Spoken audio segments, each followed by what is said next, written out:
Alright, so today we are making tallow, beef tallow specifically. Now I use this tallow for cooking, and also if I wanted to use it for hand lotion, I would just render this one down one more time, just to get rid of that beefy smell. But today we are just making cooking tallow. So I'm going to go ahead and show you how to do that. We are starting off with 10 pounds of tallow. This is from one of our cows. This comes straight from the butcher. So that was very nice of them. Now you can make this one of two ways, over the stove or in the crock pot. We're using the stove today.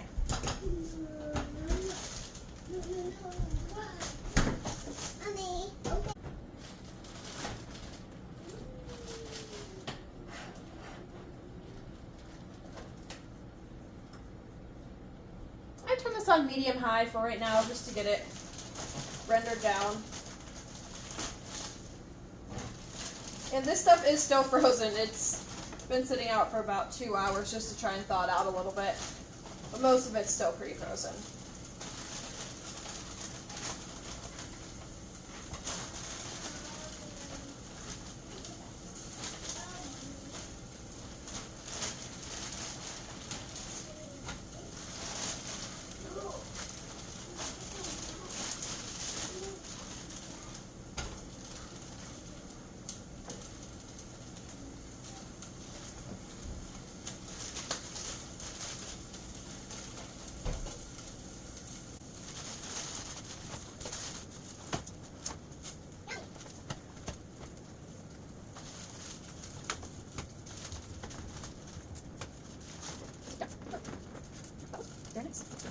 Do it both ways, in the crock pot and on the stovetop. We'll do that.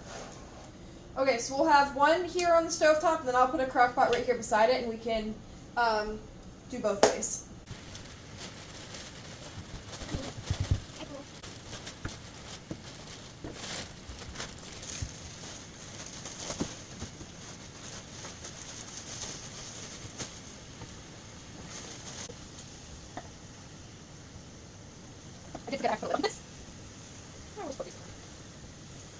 Okay. So all I'm left with is this and a couple little scraps at the bottom, which I can add in once this stuff renders down a little bit more. It's starting to render down a little bit. I was able to put a lid on it finally. And I did put about 2 ounces of water inside each pot just so that the fat doesn't burn and we don't get that burnt meat here stuck at the bottom or just mixing with that nice tallow. So, went ahead and put in about 2 ounces of water, and it's rendering down a little bit, so I put the lid on. That's our next step.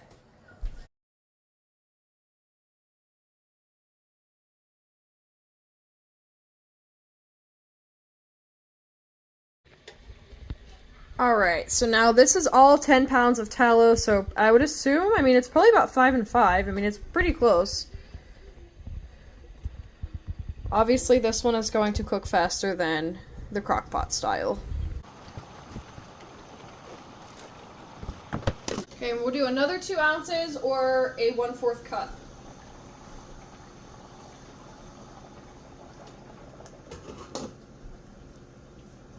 Alright, it's doing pretty good.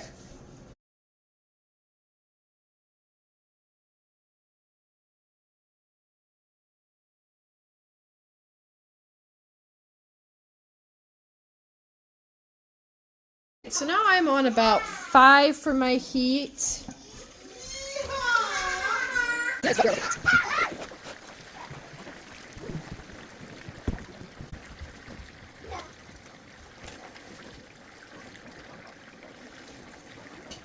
Now, I have not added any more water to this since you guys have last saw, and it's looking really good. And I don't think I'm gonna add any more water to either one of them.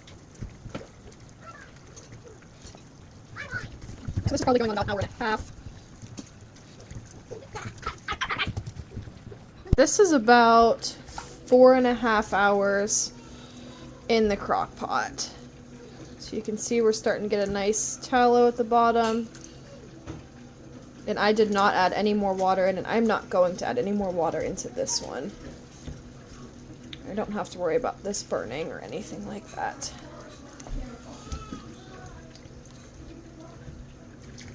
So Yeah, this is cooking down really, really, really well.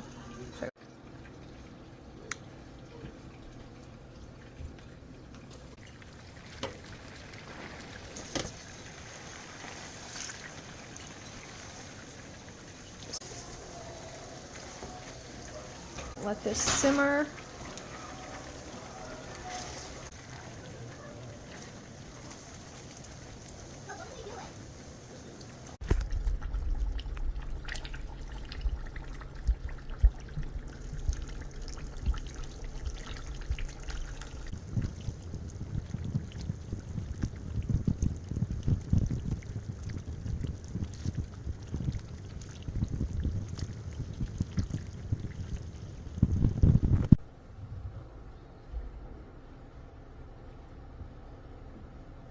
Okay, so after about 2 hours and 45 minutes, I shut the oven off and let this sit and cool. And now we're gonna go ahead and strain this. I am using a cheesecloth.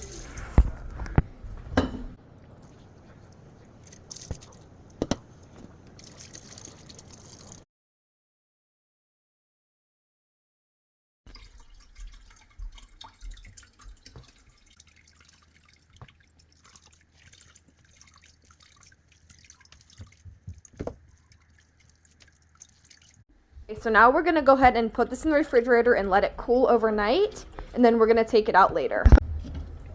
And this one has been in the crock pot for about 6 hours now.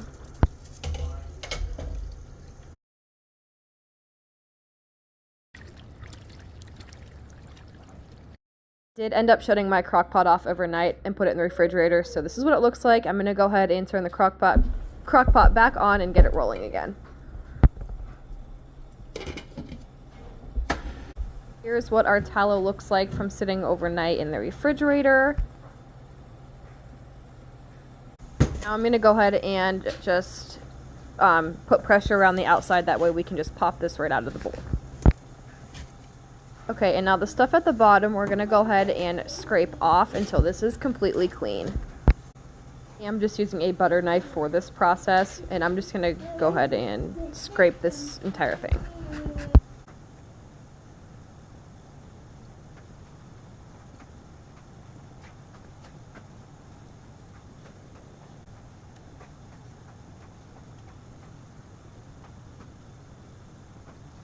I didn't throw what's left away or use it for dinner the night of.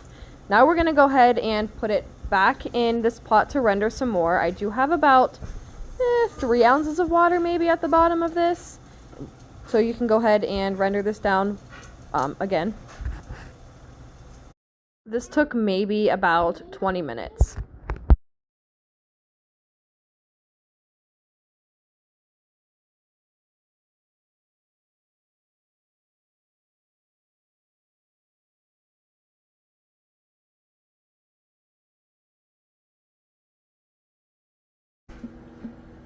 I'm going to go ahead and strain this again, of course through the cheesecloth and the strainer, into this red bowl.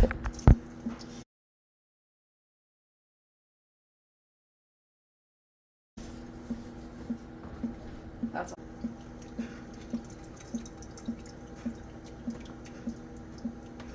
Back on over to the crock pot. This is what is left in the crock pot, so I'm going to go ahead and put it into my pan and just render the rest of it down in the pan, because it's been in the crock pot for quite a long time, maybe about 12 hours now. Here in this, on the stove top. Yeah, like this is some pretty big fat pieces that just didn't want to break down for me in the crock pot. Now, for the tallow that was in the crock pot, here's what I have. I did not send it through the cheesecloth. As you can see, there is a good bit of crap on the bottom. So we're going to try and get that out before we harden it, just to save us an extra step in the process. So I'm going to put this back in my crock pot. I'm going to go ahead and get my cheesecloth.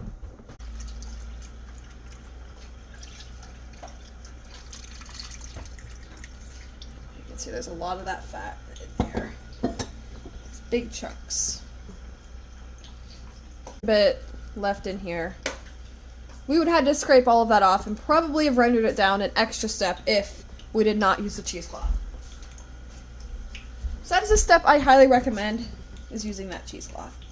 Okay, so here's what we end up with, and it's looking like we're definitely going to have to render this one down a little bit more than we did with the other batch over the stovetop. So far in this process, this is my favorite way versus the crock pot was. The crock pot just takes so much time and it didn't even break up the fat like I would have liked it to. Now I could have ended the process with the crock pot there, but I decided not to. I decided we were going to go ahead and get as much tallow out of it as possible. So, that was a lot more than I expected it to be. I'm glad I ended up putting it in this pot. Here's what we ended up with. I went ahead and strained the stuff from the pot into the same bowl as this one. We're going to go ahead and put it in the refrigerator and let it cool overnight. Alright, this is day 3. We have both of our tallows rendered down. They were in the refrigerator overnight. This was on the pot and this was in the crock pot. So, we're going to go ahead and compare them, see what they look like, and we might just put them both in the same pot. Sorry. We might just put them both in the same pot and render them down one more time. So let's kind of do that. Alright. I'm going to go ahead and put my hot plate on 2. Bless you, Olivia. And I have 1/4 cup or 2 ounces of water. I'm going to pour that in my pot. Okay. So this tallow was from the pot and we rendered this down yesterday. This tallow has been sitting out for probably an hour, so it is really soft and was easier to get out of this bowl. Wow, this is looking amazing. I'm going to go ahead and put it on this instead of on my counter. That looks beautiful. I don't have to scrape off any more. So this one is good to be rendered down one more time. We're just going to render it down one more time. And you can see I've got excess water from when I boiled it down the first time, but that's fine. I'm going to go ahead and dump that out. So we have a clean slate to start with. I mean, this is really nice. I don't even have to... Yeah, there is nothing on the bottom of that, so that's beautiful. Alright, so let's check the crockpot one. Now, remember, this was rendered down once already. This was not. So let's see how clean the bottom of this looks. Yeah, that's what I suspected. Okay, so here's the bottom of this one. So this is why we render it down twice, to have more shelf stability. Make sure we're all healthy. So we're going to go ahead and scrape all of this off. And I'm not going to put this in because this just isn't clean enough like this one is. I just don't want to ruin my process of rendering it down. I'll have to render it down another time. We don't want to do that. So I'm going to turn this. Yeah, we'll keep it on 2. Okay. Put this back on my plate here. Whoops. Make sure you guys can see it. And once again, I have a butter knife. That's what I use. I'm sure you could use a spoon or whatever. So we're going to go ahead and scrape the top off, just like so. And if you'd like we're having steak tonight, so if I wanted to, I could save this and cook with it tonight. But I wouldn't suggest keeping it any longer than a day. I'm going to go ahead and actually put this into my mason jar that I used for my water. Okay.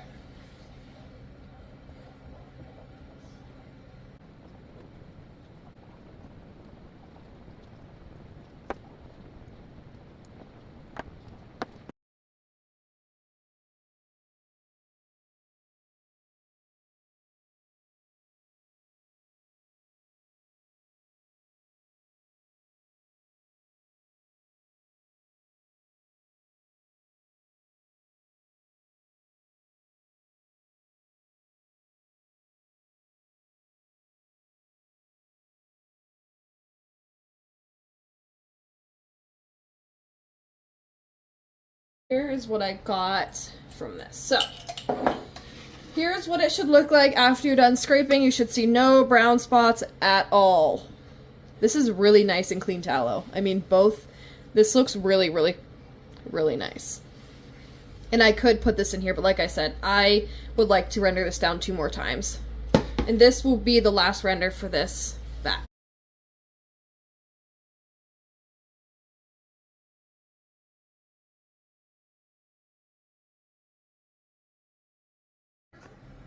Okay, from this step on, now you have your cooking tallow, which will end up looking like this. I'm going to go ahead and while I'm at this stage in the tallow, I'm going to go ahead and make 3 different batches of moisturizers. So the first one is going to be with frankincense, tea tree, and lavender. Now these 3 put together have anti-aging properties and are a very good moisturizer. These also help with redness and acne. Now remember, I am not a professional. I do have these oils linked down below if you want to check those out and go ahead and get those. These oils all come from the doTERRA Family Essential Kit, and all of these oils do come in this kit. So that makes it very convenient. Now, do your research and ask your doctor before doing any of these steps with essential oils and, you know, tallow. Okay. With the frankincense, tea tree, and the lavender, I also am going to add in some coconut oil. So, I need a ladle. Alright, this ladle is 2 ounces, so I like to use this one.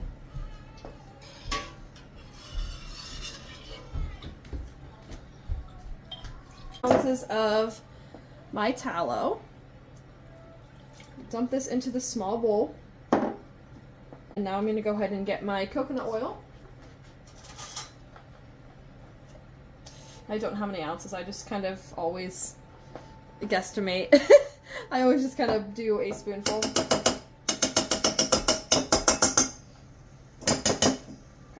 Okay, here's my lavender. Do your research on how many drops you need to use per ounce, per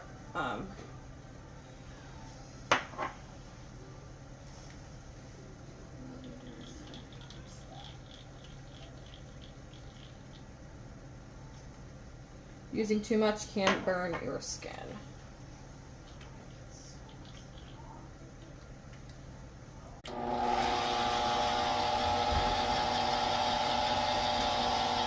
Now I just put this on until it is completely absorbed in. I don't necessarily like to whip it.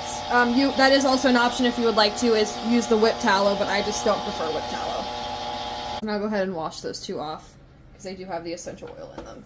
Okay, so from there I take it into my jar, which is sterilized.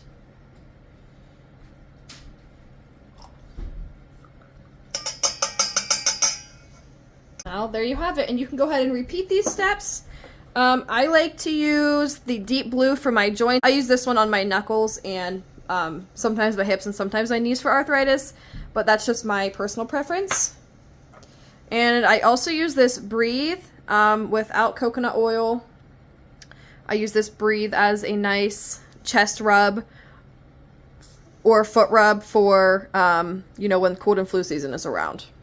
I'm not a doctor. Do your research. Do this at your own risk.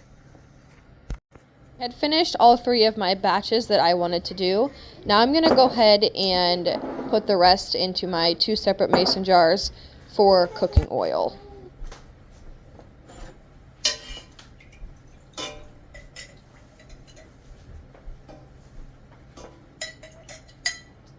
Now it's time to render down my second batch, and this will sit overnight in the refrigerator one more time. Tomorrow I will render this down and then send it through the cheesecloth again, and then I can finally have more cooking oil with this batch.